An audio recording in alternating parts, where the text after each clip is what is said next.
주님께서 여러분과 함께 또한 사제의 영과 함께 마테오가 전한 거룩한 복음입니다. 주님 영광 받으소서. 그때 제자들이 예수님께 다가와 왜 저 사람들에게 비유로 말씀하십니까? 하고 물었다. 예수님께서 그들에게 대답하셨다. 너희에게는 하늘나라의 신비를 아는 것이 허락되었지만 저 사람들에게는 허락되지 않았다. 사실 가진 자는 더 받아 넉넉해지고 가진 것이 없는 자는 가진 것마저 빼앗길 것이다. 내가 저 사람들에게 비유로 말하는 이유는 저들이 보아도 보지 못하고 들어도 듣지 못하고 깨닫지 못하기 때문이다. 이렇게 하여 이사야 예언이 저 사람들에게 이루어지는 것이다. 너희는 듣고 또 들어도 깨닫지 못하고 보고 또 보아도 알아보지 못하리라. 저 백성이 마음은 무디고 귀로는 제대로 듣지 못하며 눈은 감았기 때문이다. 이는 그들이 눈으로 보고 귀로 듣고 마음으로 깨닫고서는 돌아와 내가 그들을 고쳐주는 일이 없게 하려는 것이다.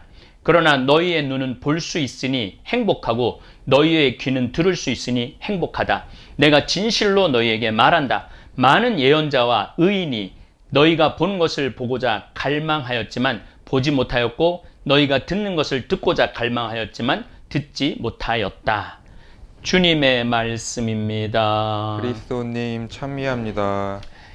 참예수님 반갑습니다. 예, 지금 장마가 오르락 내리락 하고 있습니다. 우리 지금 중국은 엄청난 지금 40일 동안 비가 와서 샨샤댐이 붕괴되지 않았다 하더라도 지금 하류는 거의 홍수 상태로 굉장히 괴로운 나날을 보내고 있죠. 제가 중국의 이해에 대해서 강의할 때 이런 말을 드렸습니다. 여러분들 기억 안 나시겠지만은 중국은 1957년부터 1965년 문화혁명을 할 때 대학문을 닫았어요. 그래서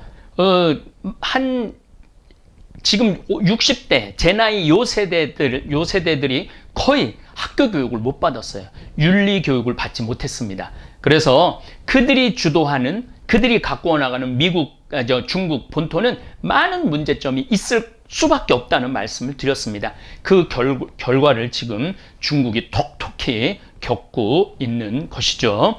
일본은 지금 아베라는 사람이 일본 사람들의 눈을 닫게 하고 있죠. 오늘도 잠깐 일본 얘기를 들었지만은 중국은 가둬놓고 죽이고 일본은 집안에서 조용히 죽기를 바란다고 제가 말씀드렸는데, 제가 알고 있는 지인이 지금 일본에 들어가야 되는데 들어갈 수가 없다고 그래요. 왜 들어갈 수가 없느냐 하면은 지금 일본 도쿄 공항에 간사이, 정확한 어느 공항인지, 거기서 후쿠오카까지 한 700km인데 차도 운행하지 않고 기차도 탈 수 없다고 그래요. 그러니까 못 가는 거죠. 또 일본은 지금 막 열이 나면은 아예 병원을 못 오게 한다고 그래요. 그러니까 집안에서 죽으라는 얘기죠. 그래서 이렇게 눈을 가리는 거죠, 아베가. 그런데 놀라운 건 일본 사람들은 그냥 눈이 가리고 있는데도 지금 아베가 잘하고 있다고 생각을 하고 있는 거예요. 그래갖고 3번이나 뽑아준 거죠. 오늘 예수님께서 비유로 말씀하시는데, 유대인들은 예수님이 그렇게 쉬운 비유로 말씀을 하고 계신데도 그 비유의 뜻을 알지 못해요. 예수님이 잘못 이야기한 것이 아니라 이 사람들의 마음이 닫아져 있기 때문에 그렇죠. 그래서 예수님이 기가 막힌 말씀을, 정말 놀라운 지혜를 아주 쉽게 하느님 나라의 신비를 드러내고 있는데 못 알아들어요. 여러분들 집안에도 그런 자식들 많죠. 조금 이제 대학교 물 좀 먹었다고 하느님이 있긴 어디 있느냐고, 아무리 엄마가 하느님이 있다, 내가 경험으로 하느님을 체험했다, 성당에 나가라 그래도 보아도 보지 못하는 거예요. 들어도 듣지 못하는 거예요. 이 유대인이나 우리 집에서 굳이 성당을 안 나가겠다고 우기는 자식이나 오늘 예수님이 하시는 말씀이 딱 들어맞는 거죠. 그래서 내가 마음의 문이 열려야 예수님의 말씀이 귀에 들어오는 거죠. 그런데 나의 알량한 그 지식으로 내가 알고 있는 그 좁은 세계로 가지고 무한하신 하느님을 평가하고 잣대질하는 어리석은 사람들이 참 많죠. 오늘 또 예수님 이런 말씀을 하십니다. 사실 가진 자는 더 받아 넉넉해지고 가진 것이 없는 자는 가진 것마저 빼앗길 것이다. 굉장히 섭섭한 말씀을 하신 거예요. 가진 자는 더 넉넉해지고 가진 것이 없는 자는 가진 것마저 빼앗길 것이다. 자, 여러분들 요즘 제 성경 왜 하필이면 예수님이 2000년 전에 오셨을까? 예수님이 그때 왜 때가 차서 하느님 나라가 가까이 왔다. 회개하고 복음을 믿어라. 이 2000년 전에 오신 이 예수님을 이렇게 받아들일 마음의 준비가 된 사람은 성서가 훨씬 크게 느껴질 거예요. 또 시즌2, 만약 예수님이 2000년 전에 오시지 않았다면이라는 주제로 제가 강의를 했는데, 이게 예수님을 받아들일 준비가 돼 있는 사람은 제 강의가 아마 폭포수 같은 은총으로 느껴질 거예요. 그러나 예수님을 믿을 마음이 없고 예수님을 받아들일 마음이 없는 사람은 제 강의를 듣지 않을 것이고, 제 강의를 듣지 않으면은 하늘나라의 신비를 깨닫지 못하는 거죠. 그런데 다행히도 제 강의를 듣는 분들의 댓글을 제가 다 읽고 있어요. 댓글을 다 읽고 있는데 60년 동안 그렇게 성서를 써고 이해를 했는데도 완전히 새로운 깨달음으로 다가온다고 그런 글들이 참 많아요.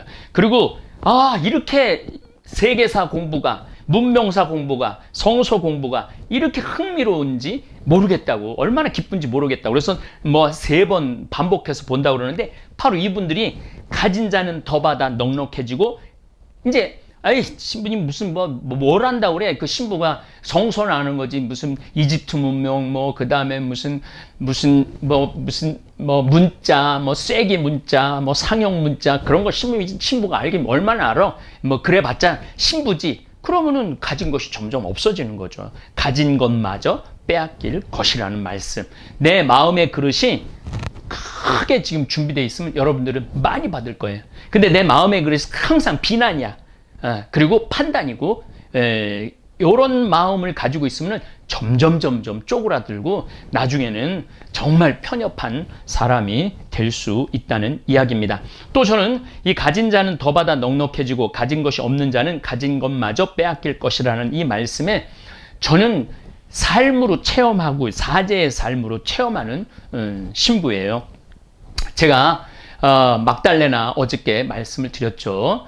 그 막달레나의 발굴 과정, 전 과정을 제가 보면서 하느님의 신비를 느꼈어요. 어저께 우리 여기 와 계신 신부님한테 막달레나 얘기를 했더니 나는 왜 그 이야기를 몰랐지? 좀 신부님을 뭐라고 그러는 건 아니지만은 저는 하여튼 무조건 쫓아다니잖아요. 제가 여러분들한테 말씀드린 예수님 꽉 붙잡고 살으라고. 예수님 곁에서 서성거려야지 은총을 좀 받을 수 있는 거지, 예수님 붙잡지도 않고 예수님 근처에 서성거리지도 않고 무슨 엠번방에나 서성거리고 땅 투기하는 데나 서성거리고, 이런 분들은 영적으로 가진 것마저 빼앗기는 사람이 되는 거예요. 그래서 우리 다볼 사이버 성당 우리 정말 교우들 열심히 들어오고, 우리가 하루에 막 4건씩 올리는데도 조회수가 거의 2만 회가 다 넘어요. 어마어마한 거죠. 서울대학보다 인원이 더 많은 숫자가 지금 모여서 성서 공부하고 미사 참여하고 찬양하고, 오늘 저녁에도 실시간 스트리밍 할 겁니다. 실시간이 지난주일날 1600명이나 들어왔어요. 이건 그리고 2만 회가 넘었어요. 그 실시간에 들어오는 그 숫자가. 저는 이렇게 생각합니다. 다볼 사이버 성당 교우들은 어느 쪽에 속하는 사람들이냐? 가진 자들이에요. 가진 자는 더 받아 넉넉해지고 가진 것이 없는 자는 가진 것마저 빼앗길 것이다. 요즘 코로나19라고 성당 안 가는 핑계 대갖고 게으르면은요, 여러분들 있는 것마저 빼앗겨요. 정신을 꼭 똑바로 차리고 예수님께 전적으로 의지하고 믿고, 또 제가 하는 성서 공부, 우리 박현민 신부님이 하는 심리학 강의, 또 우리 다볼 장애인 성당, 또 출소자 성당, 탈북자 성당, 이런 것들을 많이 공부를 하시면요, 여러분들의 영혼은, 저 포도송이 지난번에도 한번 나왔는데 얼마나 풍요로워. 여러분들 영혼이 그렇게 될 겁니다. 저도 여러분들 영혼이 정말로 풍성한 포도송이, 올리브같이 풍요로운 영혼들 될 수 있도록 항상 기도하고 공부하고 가르치고 여러분들 인도하도록 하겠습니다.